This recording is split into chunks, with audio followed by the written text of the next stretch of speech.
Estamos de volta conversando com a Gláucia Tavares sobre o luto. Ô Gláucia, você fala...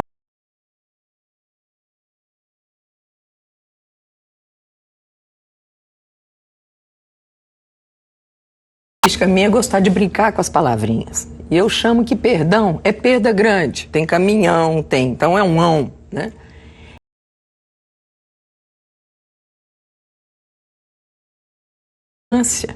A gente perde essa sensação de que a gente é dono, de que a gente controla, né? A gente perde a ilusão.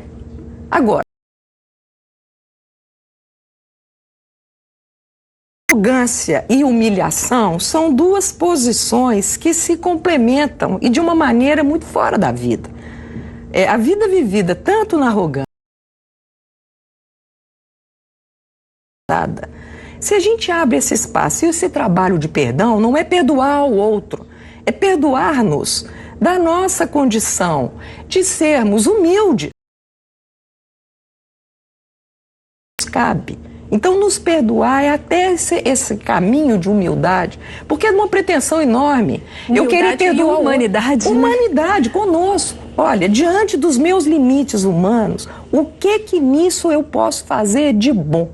O quanto mais de vida que eu posso tirar, mesmo em desafios e sabendo que posso ficar muito com situações embaraçosas, mas buscar a menor condição possível de aprendizado. É nesse aspecto que eu estou dizendo que é perdão, né? E parte do pressuposto que a gente não perdoa o outro.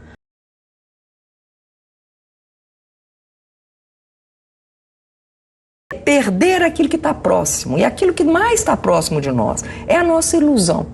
É a ilusão de que a gente é dono, e a ilusão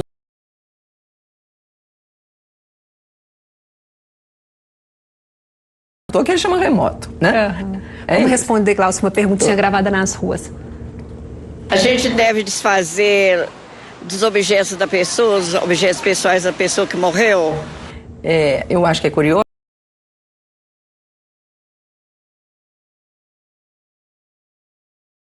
Olha, não tem que. Deve, se fizer sentido. Existem pessoas que chegam com manuais e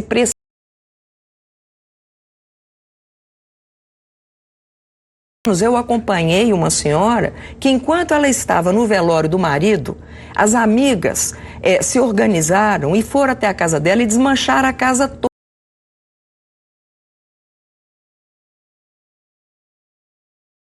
Coisas do marido. Em nome das amigas, estavam tendo um ato solidário. Isso foi uma violência imensa para essa pessoa, né? Então, esse caminho é um caminho que ele não tem que ser feito a toque de caixa nem de uma forma impulsiva, até porque tem dor. Então, à medida em que essa organização interna for processada, as coisas externas, elas acontecem de uma forma mais suave, e não o contrário. Você falou do velório, é o tema da próxima pergunta. Os velórios ajudam ou atrapalham no sofrimento da família?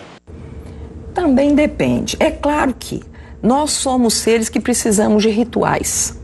O ritual, que são celebrações, que são marcas, são eventos, que se são preenchidos com sentido, isso ajuda a elaborar.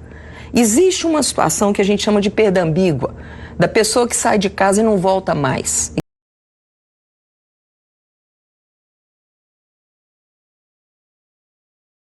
Se acompanhando um processo, muitas vezes do adoecimento e do falecimento,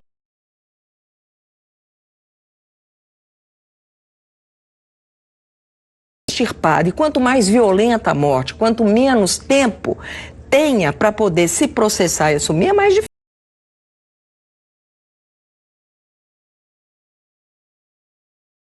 Esse momento de processamento vale, e é muito, isso facilita sim, né? Temos ainda uma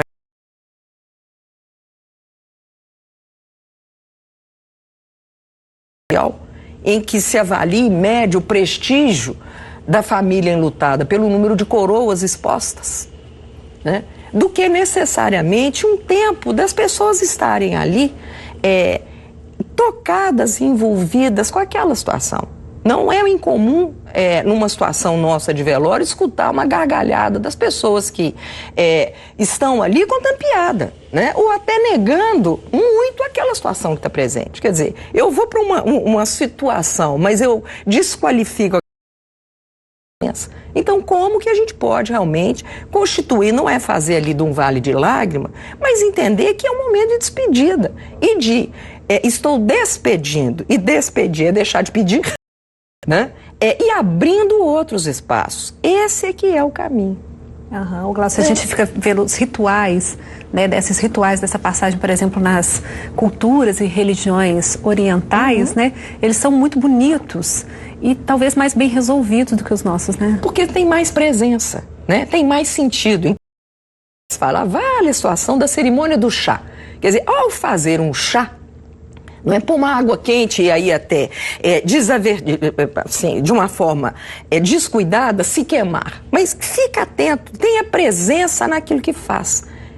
Independente da grandiosidade da ação, aquilo que se dispõe a fazer exercite estar inteiro naquela situação. E o velório é uma delas. Entretanto,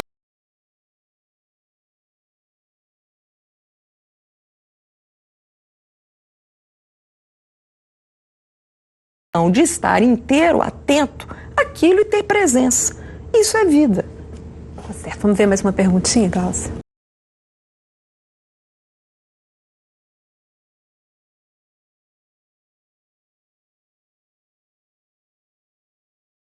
Muitas pessoas me dizendo assim, nossa, Glaucia, isso que você superou. Olha, isso não supera. Não supera no sentido de que acaba. Não acabou, né? Se a gente estava dizendo, inclusive, olha, a gente não tem filhos, a gente é mãe, né? E mesmo não tendo a minha filha fisicamente, eu continuo sendo mãe, né? Agora, de uma outra forma, e é claro que em muitos isso dói, né? Então, o trabalho de luto estabelece normalmente que o primeiro ano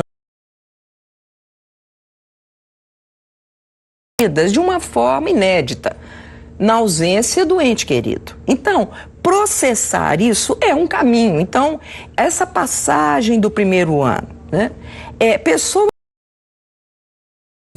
Pessoas que me procuraram, chorando, em prantos, dizendo que estava em luto, eu perguntei, tem quanto tempo? Tinha 15 anos.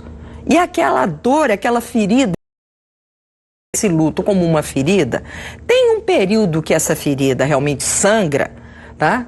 Mas tem um tempo que ela cicatriza e ela não precisa de se tornar sepsemia, né? A cicatriz está ali, como uma marca. Então, esse tempo, a gente precisa entender que se ele se cronifica, se ele não se atualiza, nós estamos falando de uma situação realmente que precisa de um amparo, um apoio psicológico para poder digerir essas relações. Né? Até para não virar uma depressão, por exemplo. Isso. Quanto mais conturbada foi a relação em vida, mais dificuldade será processar essa despedida. Né? Aí entrando, né, numa contabilidade de débitos, de culpas, de dívidas, e aí são outros interditores para processar o luto. Né? Uma outra forma, e fico isso